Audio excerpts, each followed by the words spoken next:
महापुराण होगा जीवन की हर समस्या का समाधान। दमयंती ने राजा नल का खूब भावपूर्ण करा और राजा नल ने दमयंती का खूब भाव किया। हुआ क्या,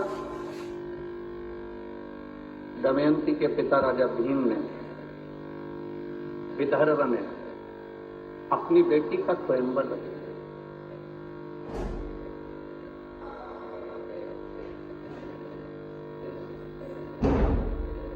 अब राजा भीम ने अपनी बेटी का जब स्वयंवर रखा, जगत में डोंडी पिटवाई, नगारा पिटवाया, देवताओं तक सूचना पहुंच गई, गंधर्व तक सूचना पहुंच गई, असुरों तक सूचना पहुंच गई, सारे नगर के राजाओं के पास सूचना पहुंच गई कि दमयंती का स्वयंवर है। दमयंती को इंद्र भी पाना चाहते थे क्योंकि बड़ी सुंदर थी, वो विद्वान थी, ज्ञानवान थी, प्रबल थी।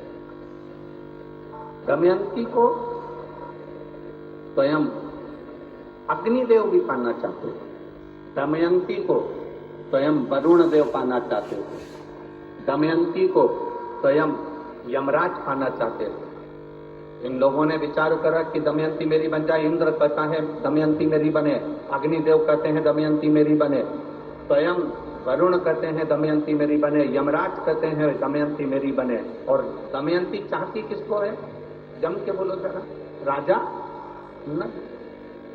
अब इतने में इन चारों ने विचार करा कि हम पृथ्वी पर जा रहे हैं, नीचे स्वयंवर में जा रहे हैं, स्वयंवर में हम पहुंचेंगे और स्वयंवर में पहुंचे पर दमयंती का विचार तो जाने कि दमयंती हमको माला पहनाएगी कि नहीं पहनाएगी। दमयंती हमको माला पहनाएगी कि ना पहनाएगी, पहले वो भी तो विचार किया। अब इंद्रदेव ने ध्यान लगाया, यमराज ने ध्यान लगाया, अग्निदेव ने ध्यान लगाया, वरुण ने ध्यान लगाया और ध्यान लगाकर देखा तो दमयंती राजा नल को चाहती थी। तो इन चारों ने विचार करा कि ये काम करते हैं कि नल का रूप रख कर जाए तो दमयंती अपने को माला पहना दे। और दमयंती ने माला पहना दी, उसके बाद तो दमयंती अपनी।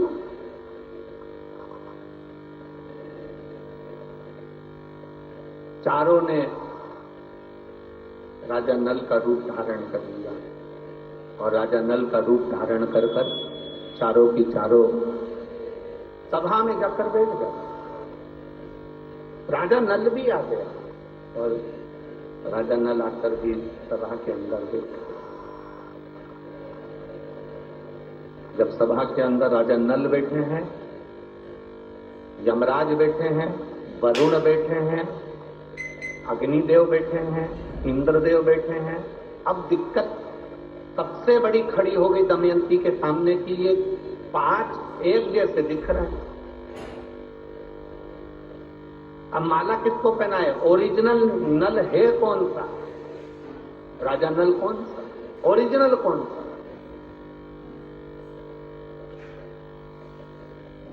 माला लेकर दमयंती आई। राजा भीम ने कहा अपनी बेटी से ये माला लेकर जाओ और देखो।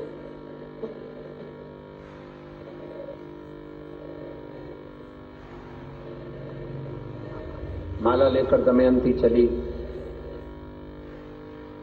सबके सामने पहुंच गई। राजा भीम ने कहा कि तुम माला नहीं पहनाओ? तुम्हें माला नहीं पहनाना? क्या तुम माला नहीं पहनाओगे? दमयंती ने अपने पिताजी से कहा पिताजी माला पहनाने की मना नहीं है, माला तो मैं पहना दूंगी, पर दिक्कत इतनी सी है कि यहाँ ये जितने बैठे हुए हैं ना, इनमें से राजा नल के जैसे कम से कम 4 और बैठे हैं, ऐसे मिलाकर यहाँ सभा में ये 5 बैठे हुए हैं। अब राजा नल अगर 5 हैं तो ये 5 राजा नल में से मैं किसको माला पहनाऊं, किसको मैं माला पहनाऊं? कुछ समझ में नहीं आ रहा कि मैं किसको माला पहनाऊं। इतने में राजा भीम ने अपनी बेटी से कहा तू किसकी आराधना करती है? जिसका तू भजन करती है, जिसकी तू आराधना करती है, जिसकी तू सेवा करती है, जिसकी तू चाकरी करती है, जिसकी तू अनुमोदन में डूबी रहती है, तो एक काम कर, उसको याद कर। अब इसको समझने वाला प्रसंग आया है, बहुत ध्यान देना। राजा नल और दमयंती का प्रसंग। अब समझने वाला प्रसंग ये है कि पिता ने कहा कि तुम उसको याद करो, उसको याद किया।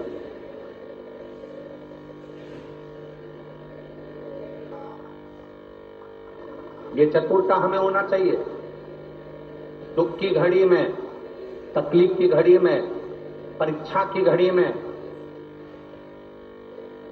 कष्ट की घड़ी में हम सबसे पहले परमात्मा को याद नहीं करते। हम सबसे पहले उसको याद करते हैं। अगर कोई प्रशासनिक कार्य है तो हम पहले राजनेता को याद करेंगे। हमारी पहचान उससे है, तो वहां के जो विधायक हैं, वहां के जो सांसद हैं, वहां के जो आमदार हैं, वहां के जो खासदार हैं, वहां का जो मंत्री है, वहां का जो अध्यक्ष है, वहां का जो उपाध्यक्ष है, वहां ये व्यक्ति है, वहां का वो व्यक्ति है, वो हमारा परिचित है, मेरे काका का रिश्तेदार है, मेरे ताऊ का रिश्तेदार है। पहले जब हमारे दुख की घड़ी आती है उस समय पर हम उनको याद करते हैं। वो राजनेता सत्ताधारियों को याद करते हैं। जब राजनेता सत्ताधारियों से तुम कह के कर हार जाती हो, भैया जी देखो ना, बेटे के लिए देखो ना, इसकी कहीं नौकरी लगा दो ना, भैया जी कुछ तो कर दो, तुम्हारे पास पद आ गया ना, तुम कह रहे थे जब मैं सत्ता में बैठ जाऊंगा जब कर दूंगा, भैया जी कुछ तो करो ना। जब तुमने उनके हाथ पैर जोड़ लिए, उनको नमन कर लिया, उनके लिए सारा काम कर लिया, तब भी तुम्हारा काम नहीं हुआ, तब तुमने फिर अपने किसी परिचित से कहा जो उसमें लगा हुआ था, उससे कहा भैया जी देखो ना, हो जाए तो देखो ना, भैया जी देखो ना, हो जाए तो करो ना। उसको कहते कहते जब तुम उधर भी हार गए तब तुमने अपने परिवार वालों से भी कहा, परिवार वालों से भी हार गए तब अपने रिश्तेदारों से कहा, रिश्तेदारों से भी हार गए तब आखिरी में तुम उदास होकर बैठ गए और सोचने लगे अपनी भाग्य में तो यही लिखा है इसलिए भोगना पड़ेगा। तब कहीं फिर आखिरी में तुम्हारा चित्त में किसी ने कह दिया कि कुछ मत कर, अब शंकर का गुणगान कर। और दमयंती ने अपने पिता के कहने से अपने भगवान का स्मरण करा, क्योंकि शंकर की उपासना में डूबी रहती थी,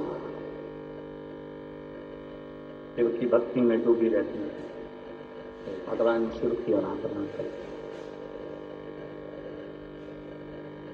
जब अटकल आए, जब तुम्हें लगे कि अब मैं बहुत भटक रही हूं, अब तुम्हें लगे कि मैं कहीं ना कहीं इस बांधा में फंस गई हूं, सुलझ नहीं रही, सारे परिवार, नाते, रिश्ते, कुटुंब, कबीले, राजनेता, सत्ताधारी, वैभवधारी, सबसे तुमने बोल दिया, अब परमात्मा से बोलने की बात।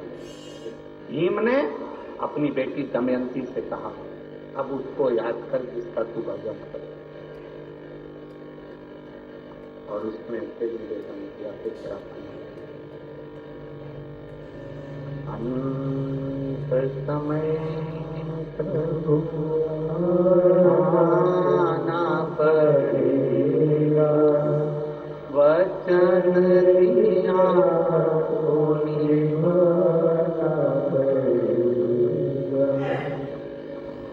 शिव कृपा, शिव की उदार, अपने इष्ट को याद करो। जब दुख की घड़ी आए, कष्ट का समय आए, जब तकलीफ का समय आए, जब दुख की घड़ी आए, तकलीफ का समय आए, तब अपने इष्ट को याद किया।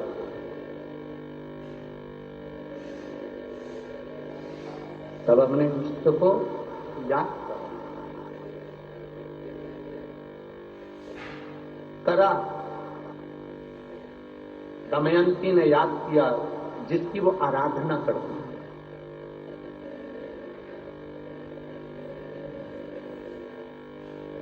जिसकी वो अर्चना करती है।